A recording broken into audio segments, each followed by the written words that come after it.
do think I'm going to learn a lot from because you all, like everybody in your own self is different. So I think I get to learn a lot from each and every student present here.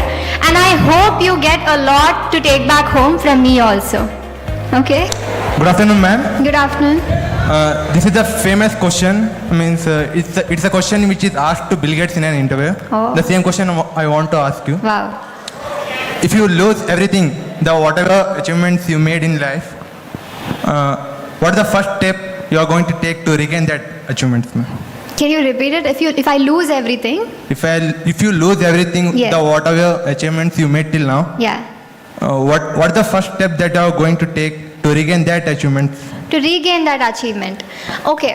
So, see, achievements like success and failures, there's nothing like a failure, you know. You either you learn or you win. You win or you learn. So, even if I have lost so much in life, I have learned so much from whatever failures and successes that I have got. It is those lessons that I want to regain more than my achievements or trophies or anything. And in life, it's not definitely about achievements. There are so many people who have much less than what you have. Okay, only when you lose something do you know the importance of losing. It's about being happy with whatever you have. I would not do anything to regain those. I would make myself ready for the next ones. Thank you, ma'am. Thank you. Madam, when you were a child, what kind of particular aim you had? Okay, I always wanted to be in service, like being a doctor was definitely my childhood dream, because I was someone who was like, I don't know, at that age, I somehow liked Mother Teresa. And I used to read about a lot of eminent personalities, be it APJ Abdul Kalam sir, be it Sachin Tendulkar. I used to be inspired by those huge trophies that they got. I also wanted that at some point of stage, but I didn't know how to go about. I wanted to be like them, but I don't know which path to take and what to become. So all I did was just utilizing the opportunities which the world has given me, and just moving about with a disciplined life every day. That was my thing. Right from my childhood, I always woke up early in the morning. My discipline is what made me stand today. And who motivated you, madam, on that time?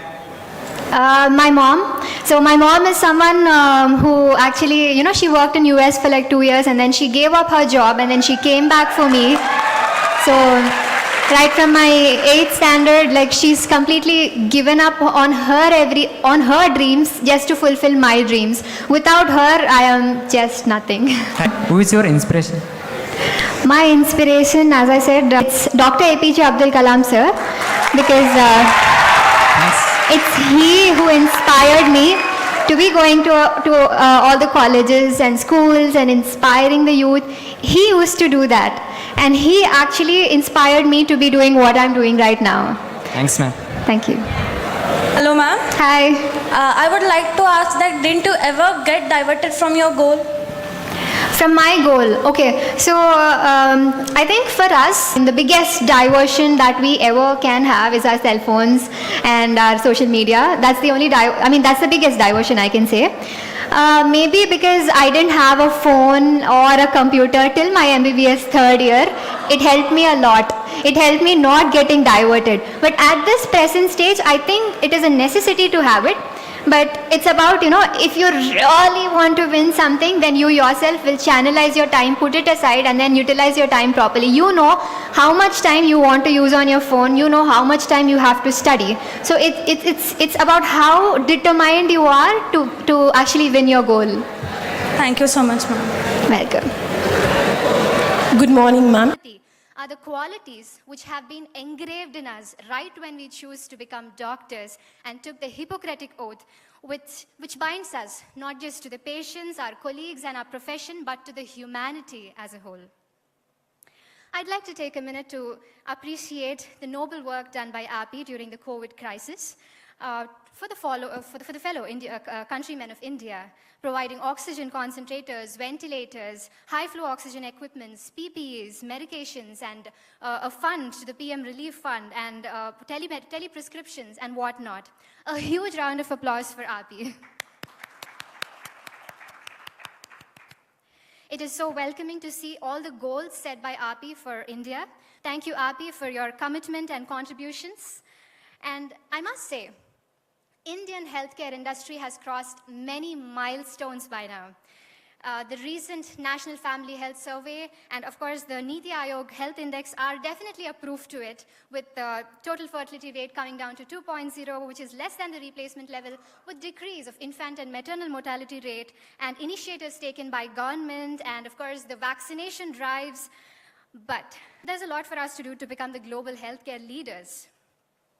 As a young medical graduate, allow me a minute to take my views on the current ongoings. Number one being the shortage of doctors and the huge demand and supply gap.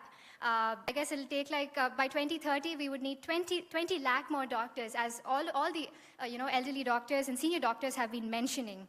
And of course, the gap, the postponements, the continuous postponements of NEET PG and UG has created a huge gap with one academic year, with the loss of one academic year for one batch, and of course another batch being overworked up, doing more than 100 hours of COVID duties. And of course, the cost of medical education, which is too high for the in the rural background. I mean, I keep going to a lot of schools and colleges and for a lot of motivational talks, and I hear people saying, "Akka, nen nee kante bagai chupistanu." I mean, they really have the passion, the fighting desire to do something great in their life. But unfortunately, a few of these pointers which, stop them from getting into post-graduation. Either we have to get a top rank or have a reservation or, be born to rich parents or, compromise on your branch. So this has been happening since a while. And despite financial hardships, a lot of youngsters of India, they prefer studying overseas as, not for the sake of money, but for the sake of better expertise. And of course, the violence against doctors, which is high right now. And we need more research-oriented programs and fellowships, more of them, which, in the US, which some of the fellowships which we are not even aware of here. But let me tell you, with necessary changes made, we, the youth, are ready to, contribute our best to the nation. And I'm sure with, with amazing doctors like y'all and we youngsters and RP coming forward and the government coming forward, we are sure to see India as the #1 healthcare leader in the coming days. On a lighter note, prevention is better than cure is the topic of this summit.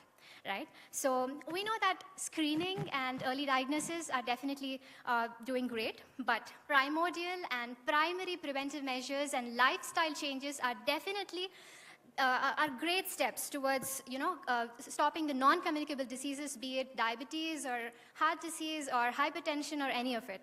I have a question for all of y'all. How many of y'all are into fitness? Any kind of fitness, walking, yoga, anything, swimming. That is great. That is wonderful. Wonderful to see so many doctors being fit, because it is only when doctors are fit that patients would be inspired to be more fit, right? It is so nice to see us looking smart in front of our patients.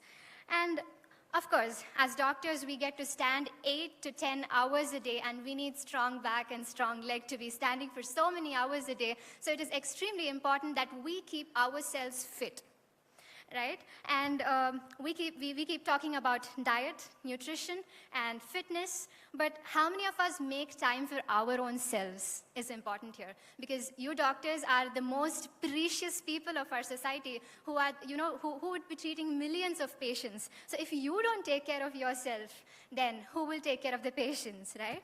So self-care, self-love, making time for yourself, for your own self, and being your own doctor is definitely the need of the hour right now.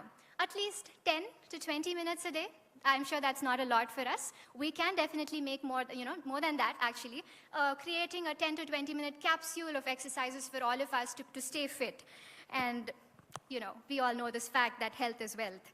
And, of course, the WHO, I'm a yoga practitioner, a certified yoga practitioner and trainer who's been training so many students and the Polis Academies in a lot of places. And what I realized while doing yoga is that it deals not just with the physical aspects, but also with the mental, physical, emotional, and psychological aspects, which perfectly fits into the WHO definition of health, which says health is physical, mental, emotional, and psychological well-being, and not merely absence of disease or illness. Introducing yoga or any sort of physical activity into the, right from the childhood will develop a lifestyle habit and prevent them from having non-communicable diseases in their future. Not just that, it is also proved that waking up early in the morning and doing your exercises early in the morning has proved that those students are more productive and attentive. And of course, we would definitely want to look smart and more impressive and attractive, isn't it? Yes. Don't get depressed over small things. Keep moving ahead, at least one step a day. Just keep moving ahead. Life is not going to end with any depressing situations. There's going to be a new day. There's going to be a new beginning the next day again. Okay? Thank you so much for this opportunity. I will love to listen questions from you all. Good afternoon, ma'am. Myself, Maunika